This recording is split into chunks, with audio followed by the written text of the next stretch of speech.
Yeah, glad to hear. And then actually, I've been asked by Paula about how I set up CardiaTec, but I also saw the list of my panelists and then my kind of top order, and then I'm the last one. I guessed, oh, probably most of the things will be covered anyway by my panelists, and that's true. Actually, it's all covered. So in short talk, like I can finish in one sentence. I just followed what's just being heard today. However, I want to share more about my personal journey as a kind of academic, but also setting a co-founder. So actually, I have some slides. Oh yeah. So just 3 slides with 3 keywords. So one is curiosity. I think I just followed my curiosity to end up like this. I will tell you about my story because I have kind of like Lily, I have a quite interesting path in my career. So I started law as an undergraduate student. So I actually graduated law school. And at the same time, I did a computational degree as well. It's because I just get into the law school because as a secondary school student, well, I have so many interests, but in the end, I just found that like I'm very curious about all kind of stuff, like how the government works and how the company works, and if there is a kind of argument between the companies, how they can solve the problem in the lawsuit, something like that. So I just wanted to study about this. I didn't thought about becoming a lawyer or whatsoever. I just want to study about it. And then I just got interested in computer science in some way at the time because I'm coming from South Korea. And when I doing my undergraduate degree, like there were a number of companies like Samsung, LG. They made a lot of new cell phone and computers. And I just got interested in how they make this kind of fantastic stuff. So I just wanted to study. That's why I took a double major as a computer scientist. And then I just got into another interesting stuff, which is a human genome project, which is done. And then at the time, Bill Clinton announced, oh, we now know everything about our genome. We can cure any disease. I just thought, wow, that's amazing, how that works again. And I just carefully asked my mom, can I do another study? And she said, look, well, that's not a good idea. So I just thought what I can do with a law degree and computer science degree. And I just thought like, I found a way like, oh, I can actually do computational biology. So I actually done my master in computational biology, but at the time it's more about structural biology. Like nowadays DeepMind make this AlphaFold. So everyone is got interested in structural biology again. But however, like in 20 years ago, it's kind of same. Like at the time, a lot of people working about like where is a protein and ligand docking site or protein DNA docking sites. So actually, I did my master on this structural biology, more computationally, of course. And then I need to go to military service as a Korean boy, as a compulsory service. However, I got a really good chance to working in a company called Samsung again, and I just working on some electrical engineering at the time. So, I mean, that was quite interesting period because I just done it, firstly, thankfully, I done it instead of the real military service. However, also I can learn a lot of things like how the industry look like and also what we can do in engineering. And then still very interested in biology and bioinformatics. So I decided to quit Samsung, which is one of the best company and it guarantees a good salary. By the way, by the time I had my family, my wife and my 1-year-old daughter. So people thought, oh, that's maybe not a real idea. However, I'm really curious about what is happening out there. So I just decided to come to the UK for the first time because I read a lot of paper, and that's mostly come out from Cambridge, of course, and some other, I don't know the name, but the other part of England, there is another city. Sorry, Lily.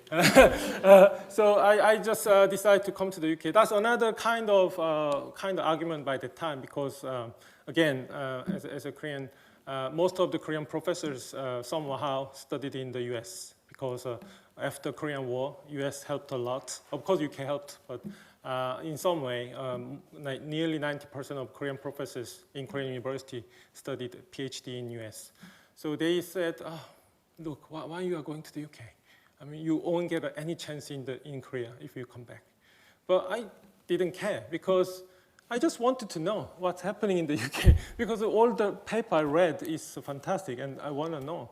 So actually, that's why I choose the UK and I came in 2007 and I did my PhD in machine learning on sequencing data sets.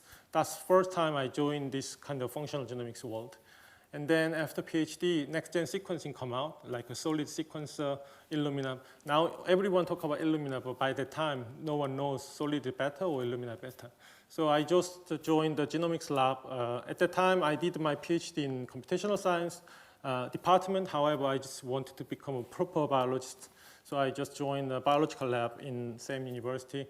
And then after that, I just got into another kind of curiosity, which is epigenetics, and someone sat there, and I think when I got into epigenetics, I just firstly thought his name and then contact him, and then luckily I got a chance with him for a second postdoc.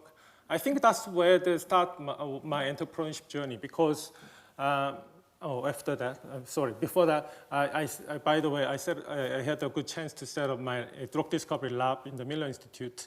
That's where actually I'm coming this way. But however, since I joining Tony's lab, I mean, I saw his career, and then he already done something in 25 years ago, like one company selling antibody worldwide, and that seems hugely successful. And then he kept doing something else, like he's keep making a company. So I was wondered, why he's doing that? He should be very happy in academia, but he's doing a lot of things other than academia. So I just thought, oh, look, maybe that could be very fun. But I don't know, I didn't know at the time, so I just, it's another curiosity. And also, during my time in the Milner, I worked on a lot of projects. That's another fortunate thing with a lot of different companies and biotechs.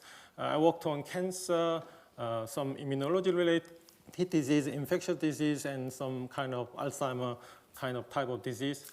However, I never worked in cardiovascular. My company, CardiaTec, is about cardiovascular disease. And actually, my granddad had a kind of cardiac-related disease as well. So I'm a bit worried about my kind of blood pressure and everything. However, I got the kind of curiosity on this type of field again. However, no one knows the proper answer why we got this kind of cardiac disease. I mean, recent papers saying about cholesterol. Everyone thought about high cholesterol level, that kind of thing make a heart attack or other disease. However, recent papers saying less than 50% make this impact on our heart. And there are a lot of multifactorial effects on heart disease. I think that's, partly the reason why we still have a lot of unmet needs. That's why I just decided, okay, then I just need to follow my mentor's step, and also I just wanted to discover by myself what's happening in cardiovascular. So that's my quick journey. And then second one is, again, I think that's covered by other co-founders, but I wanted to emphasize right people. I mean, in Cambridge, we have a lot of talented people, great people. Probably great people also meaning right people. However, what I'm saying right people is like someone who can share your vision and also your philosophy, and also personality-wise, someone you're really happy with, and just like when you meet, that's kind of there is synergy. In particular, so this is a company, so it's just like for fun. So you need someone who can complement your expertise. And then the most important thing is like once you find them, you should believe them and trust them, and then just leave it with them. For example, I'm the scientist, so I'm just taking care of scientific foundation development. However, we need operation, also we need some CEO, so we found them, and then just we made a fantastic team and believe them. And then the last one is then you just need to do it. Don't think about, there is full stop. Just do it, that's it. And then it will happen. We actually started in 21 summer. So that means in the middle of pandemic. So imagine, we just built a team virtually. Of course, the two founders were my former students. I know them, but we didn't know any investors. So we mostly, not mostly. We met the investor virtually in 21 summer. And then in 22 summer, we luckily land 1.5 million. So of course, in that journey, there are a lot of difficulties. If we were afraid of this kind of pandemic, and we just said, oh, well, let's do it next year. No, there is no next year or tomorrow. You need to do it now. And I think, as someone already said, there are a lot of people, particularly in Cambridge, who is already gone through the journey which you want to go. Maybe not just once, multiple times, like Jason here. And I think, surprisingly, there are most of those people are willing to help us. So I think we got a lot of help in this way. So that's, I think we can do. And lastly, I've been particularly asked how I can manage time as a kind of academic group leader and also founder. I got this question quite a lot, and I always thought, how that's happening? And I think I also did a lot of mathematics, but I think always, it's not true that always the simple math works. Sometimes 1 + 1 is not 2.